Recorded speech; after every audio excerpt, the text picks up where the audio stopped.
বৃদ্ধাশ্রমের গল্পকে উপজীব্য করে নির্মিত সরকারি অনুদানের সিনেমা দায় মুক্তি। সিনেমাটি পরিচালনা করেছেন বাণিজ্যিক সিনেমার সফল নির্মাতা বদিউল আলম খোকন। শুক্রবার সারা দেশের প্রেক্ষাগৃহে মুক্তি পেল দায় মুক্তি, যার বিভিন্ন চরিত্রে অভিনয় করেছেন সাইমন সাদিক, সুস্মি রহমান, সামিয়া নাহি, আবুল হায়াত, দিলারা জামান, শম্পা নিজাম, সুব্রত সুচরিতা সহ আরও অনেকে। রাইসা ফিল্ম প্রোডাকশনের ব্যানারে নির্মিত সিনেমাটির কাহিনী ও সংলাপ রচনা করেছেন কমল সরকার।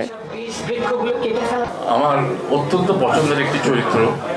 প্রথমত যে তুমি যে ধারাবাহিক আমরা যে প্রথম চলচ্চিত্রে সেখান থেকে বেরিয়ে এসে নিজেকে দায় মুক্তি দেওয়ার একটা পথ বেছে নিয়েছো, এটার এক নম্বর কারণ আমার এটা করা উচিত। আমার বিশ্বাস কাজটি ভালো হয়েছে। সবাইকে বলবো সিনেমা হলে এসে আপনারা সিনেমাটা দেখেন, আপনারা ব্যর্থ মনোরথে ফিরে যাবেন না।